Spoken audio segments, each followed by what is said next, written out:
We're both going to immediately pull guard, and I'm going to configure my legs into butterfly ashi for an ankle lock while she gets a double pant grip and puts her knees behind mine to get ready to bolo. While I'm trying to figure out how to untangle what she just did, she's going to invert and switch her left leg pant grip to my waist to get to my back. I turn to my left, which actually helps her because now my hips are elevated and she can maintain a crab ride while she reaches for the back of my collar with her right hand to pull me into her seatbelt. Notice that she gets the seatbelt first and then switches crab ride hooks to back control hooks as I get a double sleeve grip on her choking arm in preparation to pop my head out to avoid the choke. My right elbow is flared out, so she throws up her right hook over my arm to trap it, but then decides against it and moves it back down to my hip for control.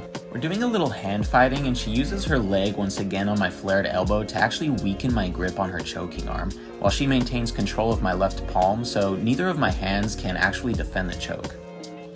If she wanted to be aggressive about it, she definitely could have finished a bow and arrow, but instead she sits up and starts setting up an armbar. I sense this is coming, so I'm getting ready to lock my hands as an initial step to putting my arms in a figure four to defend the armbar. I try a little trick and actually separate my hands for a moment and completely relax my arms to get her to fall back and throw the leg over to give me space to make a figure four and put my threatened arm behind her knee to come up and escape, and she probably knew something fishy was going on. Like a nice black belt, she relaxes her grip instead of just yanking back on the armbar, and I roll back to get momentum to come up and finish the escape, which she definitely let me do. She uses this space to go from K guard to a modified X guard, using her left underhook and right collar grip to get me to post on the mat, and I'm wary of a back take or triangle from here, so I stand up, but then she sets me down on my knee. She could try to do a technical stand up from here, but she does something cool by getting a double pant grip and completely switches her guard to single leg X on my opposite leg. Her inside leg is already in a 50-50 position, and she moves my right leg to the inside to complete the position, locks her guard, and gets a cross collar grip as I attempt to unlock her locked legs. She waits for me to stand up and wraps my opposite leg with both arms to set me on my hip as I control her right leg to get ready to stand up. She gets a double pant grip on my right leg, and I think this is to prevent me from using that leg to stand up. I move my left leg from the outside to an inside butterfly hook while she wraps my ankle and threatens my favorite move, the butterfly ashi ankle lock. My defense is to drag her right leg to 50-50 base on my knee and push her butterfly hook down and close the space so that she can't finish. She likes 50-50 anyway on both sides, so she reacts by moving my threatened leg to her inside hip while keeping the butterfly hook. As I'm hopping, I backstep, which exposes my back, so she switches to crab ride with double pant grips and I drop to one knee. She gets a waist and nape collar grip, pulls on that, and extends her left hook to put me on my right hip, transitioning her waist grip to hug my torso, and she locks her legs around my bottom leg.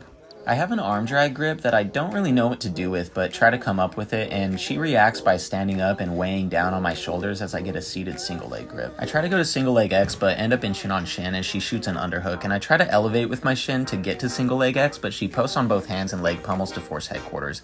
And she gets the collar grip for what looks like a knee slide attempt, but now I'm trying to force X guard, but looking back at this might have been a good opportunity for a waiter sweep instead.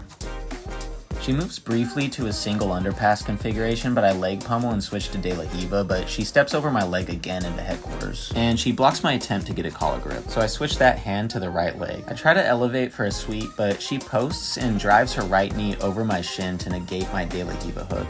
And I slide into butterfly guard and try to get double underhooks. She reestablishes her base and flattens my hips while I get a double sleeve grip because I'm gonna try an overhead sweep. I keep trying to extend her away and then tuck my knees to load her on top of me, but she knows what's going on, so she's keeping a really good base and uses my momentum to leg pummel into a knee slide where she gets a collar grip and controls my right hand. She gets a crossface and underhooks my leg to backstep pass, but she can't because I started feeding her lapel under her leg so that I could try to wrestle up. We're both just kind of trapped at this point, with me definitely being the more trapped one, and I'm just trying to figure out what to do because we're just kind of stalling right now. I have a grip on her right leg, but I'm not quite sure what I can do with it.